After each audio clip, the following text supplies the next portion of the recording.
एक तो केवल महाकाल है ना ज्योतिर्लिंग, जहां हम बैठकर कथा सुन रहे हैं, कथा गा रहे हैं, महाकाल ज्योतिर्लिंग की जो जलेरी है उसकी दिशा दक्षिण दिशा है, केवल महाकाल की। केवल महाकाल ज्योतिर्लिंग है, उसकी जलेरी की दिशा कौन सी है? जोर से बोलो। दक्षिण दिशा की जलेरी का भाव प्रकट हो, केवल महाकाल। आप दर्शन करते हो महाकाल का, तो महाकाल की जलेरी का किधर है भाव? दक्षिण दिशा है। दक्षिण, क्योंकि महाकाल है ये क्या है? इसका नाम है, इसका नाम है महाकाल। आपके घर में आदि व्याधि जरा पीड़ा जो भी प्रवेश करती है हमेशा दक्षिण दिशा से प्रवेश करती है। इसलिए हम कहते हैं ना कि घर में जब हनुमान जी की फोटो लगाओ तो हनुमान जी की फोटो का मुख दक्षिण दिशा में कर देना, इसलिए तो हम कहते रहते हैं। और यहां बात को साबित हो रही है क्योंकि महाकाल है, इसलिए महाकाल का जलेरी का जो भाव है वो दक्षिण दिशा में है। हाँ, और हनुमान जी की फोटो जब आप लगाओ तो हनुमान जी की फोटो का मुख आप अपने घर में दक्षिण दिशा में कर देना, और पितरों की जो फोटो लगाओ तो पितरों की फोटो का मुख उत्तर दिशा में कर देना। धन आएगा, पैसा आएगा। और पितरों की फोटो बेडरूम में मत लगाना, इस बात का ध्यान रखना। और चर्चा फिर बाद में फिर करेंगे। तो भगवान शिव का आप लोग दर्शन करने जाते हो, तो कल हमने कहा कि भगवान को, शिव को अपनी बात पहुंचाने का सबसे बड़ा कोई माध्यम है तो वो नंदी है। भगवान शिव को आप अपनी बात पहुंचाना चाहते हो तो सबसे बड़ा माध्यम क्या है? वो नंदी है। नंदी के कान में धीरे से बोल देना ओम नमः शिवाय। नंदी के कान में धीरे से ओम नमः शिवाय बोल देना, और बोलकर अपना जो पैर नंदी ने उठा रखा है उस पैर की बात कर रहा हूं, उस कान में बोलना, दूसरे मत बोल देना। और नंदी को अपने मन की बात बोल देना, और भगवान शिव से कहना हे आदि अनादि शिव, हे भूत भावन शिव, हे पतित पावन शिव। नंदी और शिव में कोई फर्क नहीं है, नंदी और शिव में तनिक भी फर्क नहीं है मेरे बहन भाई। भगवान शिव ही नंदी बन के आए हैं, भगवान शिव ही नंदी बन के आए हैं। इसलिए कथा में लिखा गया है, इसलिए नंदी के कान में बात बोलते हो इसलिए महादेव तक तो सीधी पहुंच जाती है, मतलब महादेव को ही कह रहे हो। एक तो नंदी का यह भाव हो गया। दूसरा यह है कि अगर आपको दर्शन करना भगवान शिव का, कि महाराज जी शिव के सर्वश्रेष्ठ दर्शन कौन से? वैसे शिव के हर दर्शन सर्वश्रेष्ठ है, लेकिन फिर भी अगर भगवान को शिव का दर्शन अगर आपको करना है तो नंदी के 2 सींग होते हैं ना, 2 सींग। कितने सींग होते हैं? 2 ही तो होते हैं, 9 तो नहीं होते ना। हाँ, 2 सींग, 2 सींग के बीच में से, 2 सींग के बीच में से, हाँ 2 सींग के बीच में से आप भगवान शिव का दर्शन करो, आपको पूरा का पूरा पूरा का पूरा पूरा का पूरा फल मिलेगा। ये भगवान शिव के दर्शन की सर्वश्रेष्ठ विधा है। लेकिन सींग पकड़ मत लेना, मैंने दर्शनों के लिए कहा, पकड़ के भगवान ज्यादा दर्शन करने नहीं है। अब माताओं का तो आज तो कई नंदी का तो नंबर आ गया शाम को। नंदी बोलेगा मनुश्री तुमने बताया कि वहां बताया, तो मैंने ये बताया कि नंदी के दर्शन यूं नहीं कि पकड़ पकड़ सिंगड़े दर्शन करना आपको, बस बताते ही फिर तो मैं क्या बताऊं, फिर तो माताओं का तो काम, माताएं तो माताएं होती है भाई। कई नंदी बोलेंगे आज शाम को, कई माताएं अभी मैं कथा होते ही कहीं तो पहुंच जाएगी नंदी के पास। ए नंदी भैया सुन, महाराज जी ने बोला है तुम्हारे 2 सींग से हम दर्शन करेंगे। नंदी बोलेगा मेरे सींग से दूर रहना देवी तू। हाँ, मैंने दर्शन के लिए बोला, दर्शन का मतलब ये नंदी यहां है, नंदी यहां है तो अभी नीचे से ऐसे दर्शन करोगे सिंह के बीच में से। आप सिंह पकड़ के दर्शन मत कर लेना। हाँ, तो नंदी के सिंह के माध्यम से जो दर्शन किया जाता है, शिव महापुराण कहती है, कथा कहती है कि वो सर्वश्रेष्ठ दर्शन शिव के बताए गए हैं। और हमारे यहां तो नंदी कितने प्यारे बने हुए हैं, बोलो। आपका मन करे नंदी को घर ले जाओ आप, है ना, आपका मन करे तो नंदी को यहां से घर ले जाओ, लेकिन हम ले जाने नहीं देंगे आपको। क्यों नहीं ले जाने देंगे? नंदी यहां बैठकर सब भक्तों का कल्याण कर रहे हैं, नंदी यहां बैठकर सब भक्तों का कल्याण कर रहे हैं। और कल भगवान की जो छवि है अपनी, कल वापस कथा जब प्रारंभ हो रही है, कल भगवान का जो भाव होगा, क्यों इसमें सब चीज आ रही है ना, इसमें 11-12 सब चीज आ रही है, तो इस बार कल वाली जो कथा का हम भाव दे रहे हैं वो अर्धनारीश्वर का दे रहे हैं। कल की जो कथा प्रारंभ हो रही है तो उसका जो भाव होगा, व्यासपीठ के पीछे जो भगवान शिव विराजमान होकर हमको आशीर्वाद देंगे, वो कल अर्धनारीश्वर के रूप में हमको विराजमान होकर दर्शन देंगे। अर्धनारीश्वर जो इस समय आपकी स्क्रीन पर है, कल ये अर्धनारीश्वर के रूप में परिवर्तित हो जाएंगे, क्योंकि ये अर्धनारीश्वर का भाव हमने काशी विश्वनाथ में दिया था। काशी की जो हमारी कथा हो रही थी उसमें हमने अर्धनारीश्वर का भाव दिया था। हाँ, तो भगवान शिव का दर्शन का कोई सर्वश्रेष्ठ विधि है तो 2 सिंह के बीच में से। अब इसका महत्व क्यों है, इतना महत्व क्यों लिखा गया है, महाराज ये बताओ जरा। अब ध्यान से सुनना, ओंकारे बरते हुए सुनना। एक शिलाद नामक मुनि है। मुनि का क्या नाम है? शिलाद मुनि है। वो बहुत बड़े महात्मा है। शिलाद मुनि भगवान बहुत बड़े महात्मा हैं। वो हर समय भगवान का भजन करते, भगवान का पूजन करते हैं, भगवान का श्रवण करते हैं, नाम। एक बार उन्होंने पितरों से प्रार्थना की, एक बार भगवान से प्रार्थना की, और पितरों ने उनको आज्ञा दी कि हे शिलाद, तुम एक ऐसा पुत्र को प्राप्त करो जो अयोनिज हो। पितरों ने आदेश कर दिया, मतलब पूर्वजों ने आदेश कर दिया। अगर आपके पुरख आपको आदेश करते हैं तो वो काम हमें करना चाहिए। पितरों ने आदेश कर दिया, उसके इष्ट ने आदेश कर दिया, हे शिलाद मुनि सुनो, तुम एक ऐसा पुत्र पैदा करो, ऐसा पुत्र पैदा करो जो अयोनिज हो, मतलब मां के पेट से बाहर, मां की योनि से बाहर ना आया हो, अयोनिज हो, और मृत्युहीन हो, वो मृत्यु भी उसको ना आए। न तो उसको मृत्यु आए, मृत्युहीन हो और अयोनिज हो, और मृत्युहीन पुत्र की प्राप्ति के लिए तुम प्रयास करो।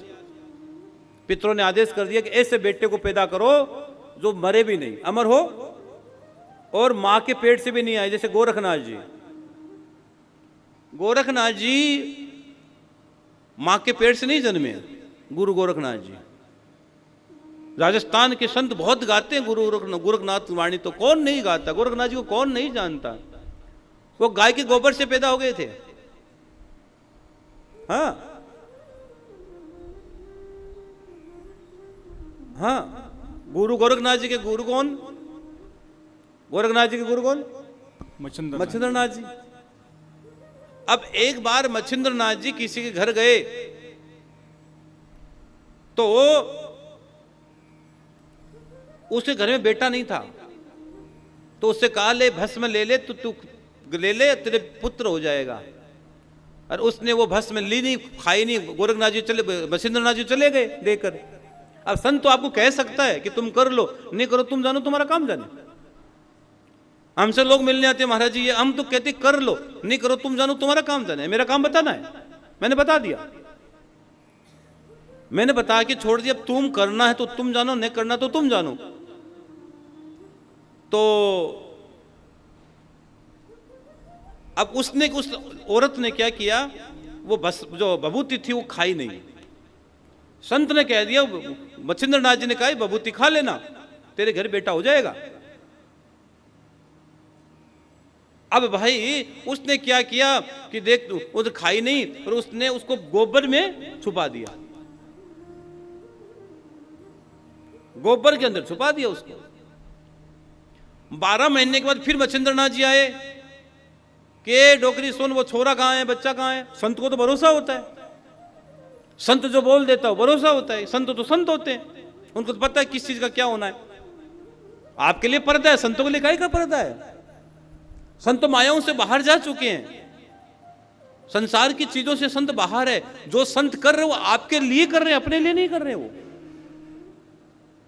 एक सोचो कि आपको अपने 5 बच्चों का पेट भरने में इतना पसीना छूट रहा है, संत तो हजारों लोगों का पेट भर रहा है, हजारों लोगों को भंडारा करवा रहा है, हजारों लोगों की सेवा कर रहा है, हजारों गायें रख रहा है। एक गाय को कहते गाय तुम रख लो, तुम्हारी गाय नहीं तुमसे नहीं रखी जाती। तुमको कभी एक बच्चों को हॉस्टल में पढ़ा दो, तुमको बच्चा नहीं पढ़ाया जा सकता। रोज कहीं किसी को एक संत को खाना खिला, रोज तुम खाना नहीं खिला सकते हो, रोज एक संत को तुम रोज खाना नहीं खिला।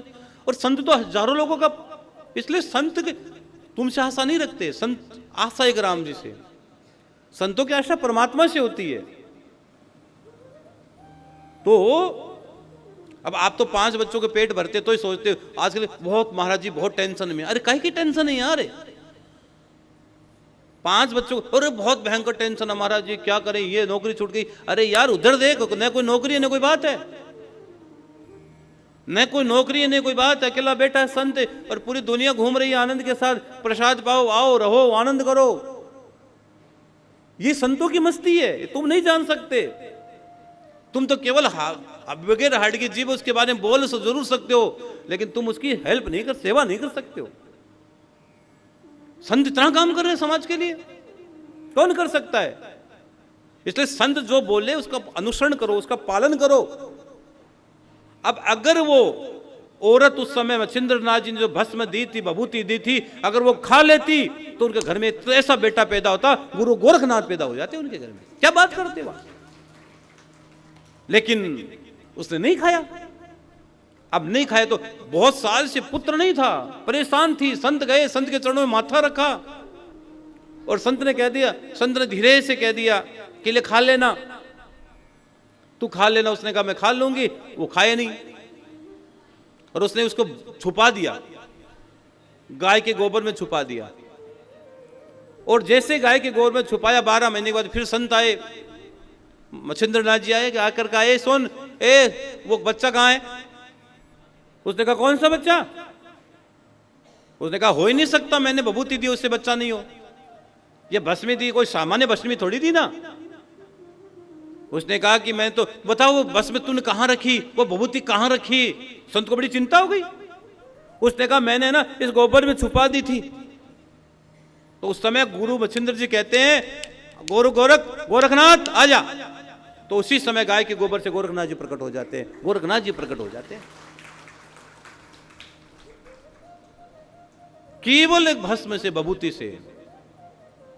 तो संत जो आपको कह रहे हैं आपको मानना करो, लेकिन उसने वो नहीं खाई तो भैया अब तो बता, तो हमने दिया, आपने सुना नहीं सुना। हम सुनते तो टण भरे ग्रहणम कर्ण भरी नहीं करते हैं।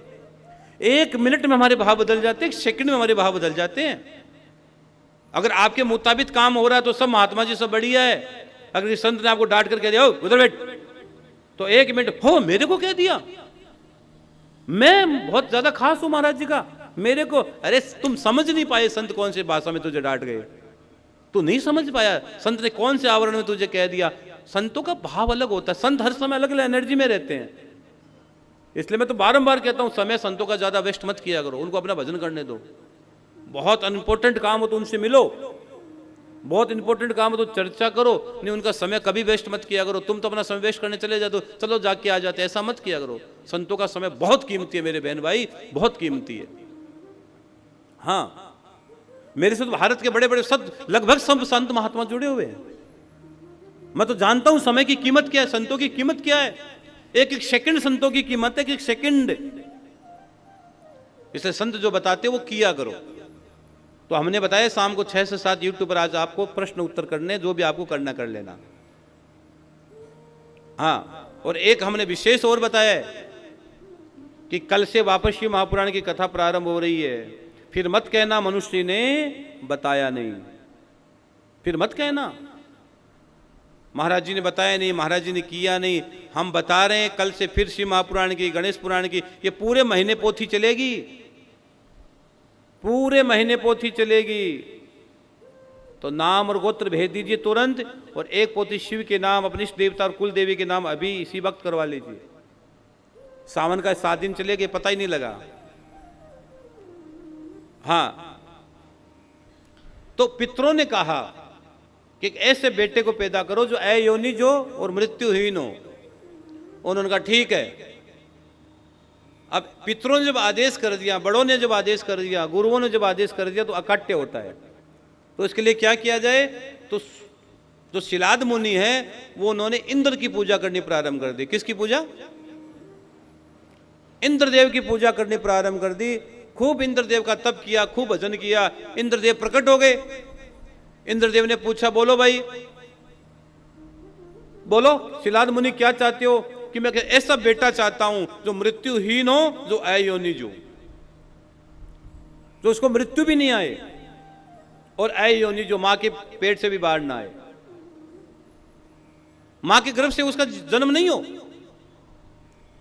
तो इंद्र ने कहा, भाई बात ऐसी है कि मेरे तो बस की बात है नहीं, यह डिपार्टमेंट मेरा नहीं है, मेरा काम तो बारिश करना है, ये डिपार्टमेंट मेरा है नहीं। हाँ, मैं, तूने मेरी भक्ति की है, मैं तुझे रास्ता बता सकता हूं।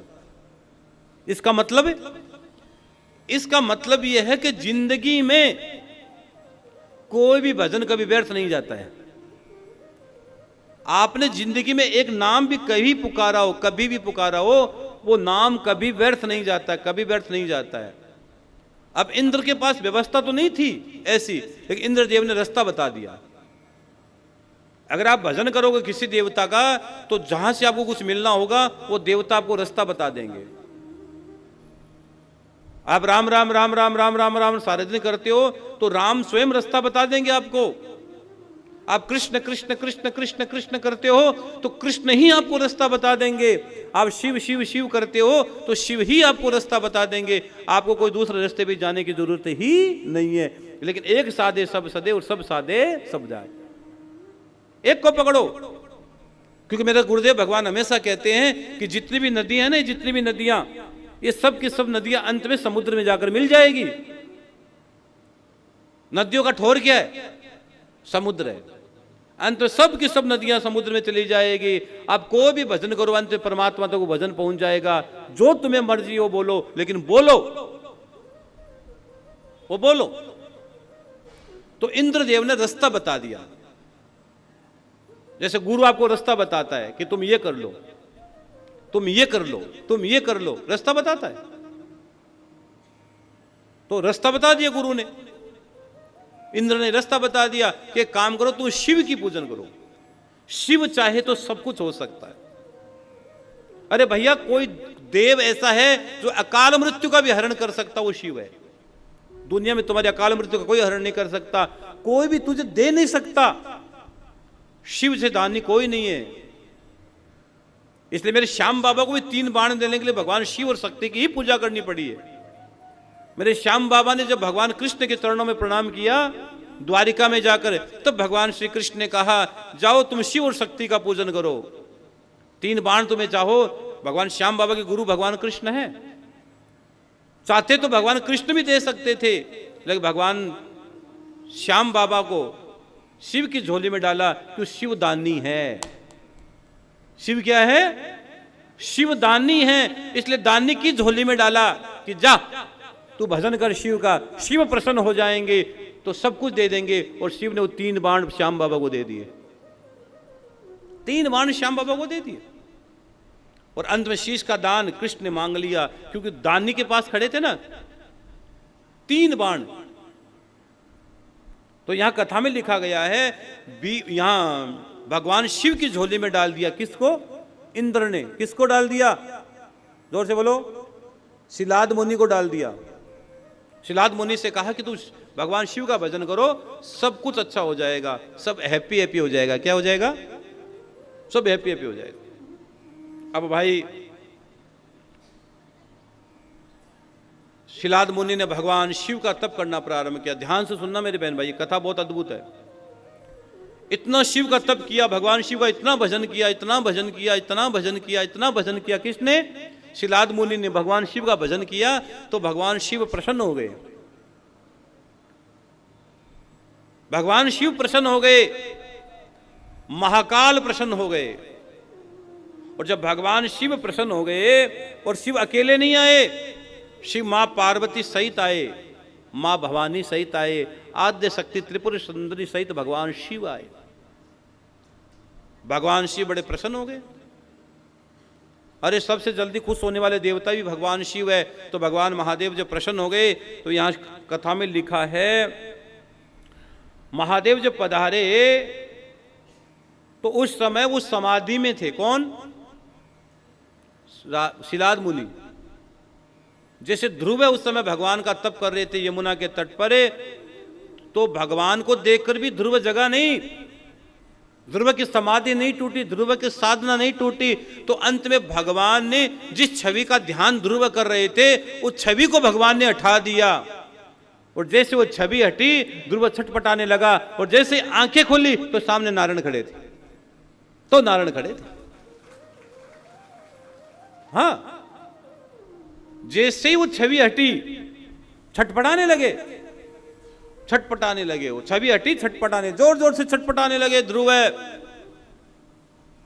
और यह कथा में लिखा गया है, शिव महापुराण में लिखा गया है,